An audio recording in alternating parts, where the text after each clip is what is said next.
भारत के सबसे छोटे राज्यों में से एक है गोवा। रमणीय समुद्र तट, नीले पानी, सुनहरी रेत और सैलानियों के आकर्षण का केंद्र। लेकिन इसके अतीत में आज भी भयावह सच मौजूद है।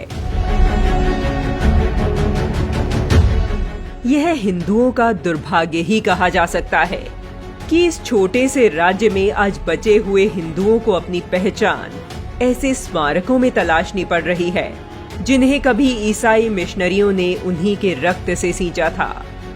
भारत के पश्चिमी तट पर स्थित गोवा के वेल्हा में चर्च और आश्रम पुर्तगाली शासन के दौर से ही मौजूद हैं। 16वीं और 17वीं शताब्दी के बीच पुराने गोवा में व्यापक स्तर पर चर्चों और गिरजाघरों का निर्माण किया गया था।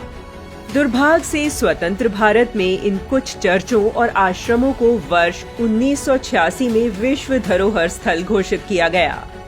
यूं तो इतिहास में बहुत कुछ दफन है, लेकिन एक ऐसा स्तंभ जिस पर कभी कहीं भी बात नहीं की जाती, वह है गोवा का हाथ काटरो खम्भ। आज हम इससे संबंधित इतिहास को जानेंगे, लेकिन इससे पहले यह जानना आवश्यक है कि इसकी शुरुआत कब और कहां से हुई। फ्रांसिस जेवियर के नाम पर आज देश भर में कई स्कूल, कॉलेज, संगठन और गिरजाघर मौजूद हैं। ईसाई मिशनरी धर्म प्रचारक सेंट फ्रांसिस जेवियर पुर्तगाली काफिले के साथ भारत आया था। उसने भारत पहुंचकर ईसाई धर्म का प्रचार प्रसार किया था। वह सोसाइटी ऑफ जीसस से जुड़ा हुआ था। 16वीं शताब्दी के उत्तरार्ध में दक्षिण भारत से होने वाले मसालों के व्यापार ने भगवान परशुराम की कर्मस्थली को एक बहुसांस्कृतिक शहर में बदल दिया, जिसे आज हम गोवा के रूप में जानते हैं।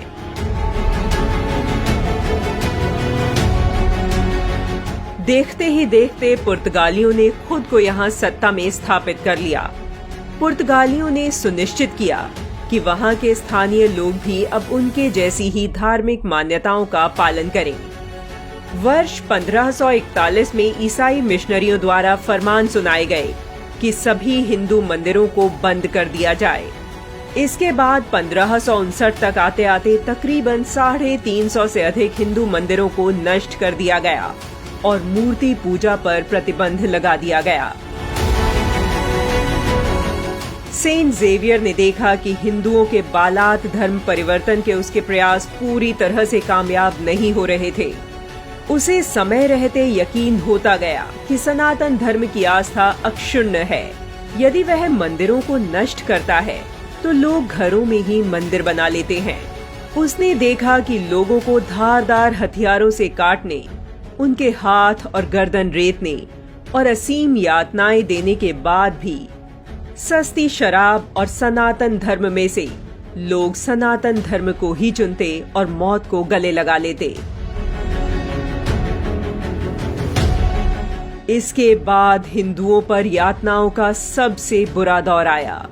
फ्रांसिस जेवियर ने गोवा का पूर्ण अधिग्रहण किया, हिंदुओं के दमन के लिए धार्मिक नीतियां बनाई और यीशु की कथित सत्ता में यकीन न करने वाले हिंदुओं को दंडित किया जाने लगा। अक्टूबर 1560 तक आम जनता के जिंदा रहने और उनके मरने से लेकर उनके भाग्य का फैसला ईसाई प्रीस्ट के हाथों में आ गया। यह सभ्यता की आड़ में आस्था का बेहद क्रूर और विभत्स अधिग्रहण था। लोगों को ईसाई बनाने के लिए बर्बर हिंदू विरोधी कानून लाए गए। धर्मांतरण के लिए लोगों को विश्वास के कार्य की प्रक्रिया से गुजरना होता था, जिसमें नृशंस यातनाएं दी जाने लगी।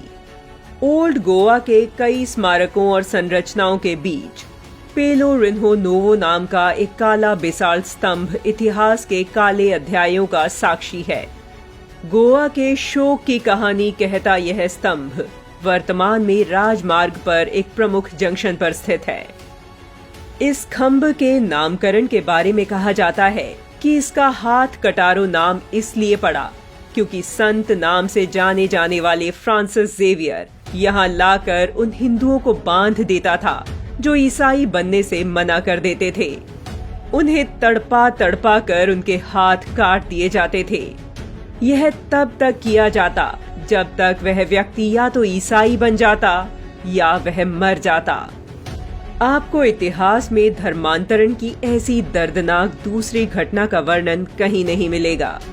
इस स्तंभ को सालों पहले गोवा के बाहरी इलाके में स्थानांतरित कर दिया गया था। अब यह स्तंभ सड़क के किनारे में स्थित है। यह स्तंभ एक प्राचीन मंदिर का अवशेष है। यह कदम्ब राजवंश से संबंधित है, जिसे पुर्तगालियों ने कई मंदिरों को तोड़कर अपने दरवाजे और खिड़की की सजावट में इस्तेमाल किया था और बाद में यहाँ हिंदुओं को मारने का काम होने लगा। इस नरसंहार के बारे में लिखने वाले इतिहासकारों को भी सख्त यातनाएं दी गई। उन्हें या तो गर्म तेल में डालकर जलाया जाता या फिर जेल भेज दिया जाता। ऐसे ही कुछ लेखकों में Filippo सेसेस्ती, Charles Delon, Claudius Buchanan आदि के नाम शामिल थे। इतिहास में पहली बार हिंदू भागकर बड़े स्तर पर पलायन करने को मजबूर हुए। दुर्भाग्य यह है कि समकालीन स्मारकों के विपरीत यह स्तंभ आज तक भी एक संरक्षित स्मारक नहीं है।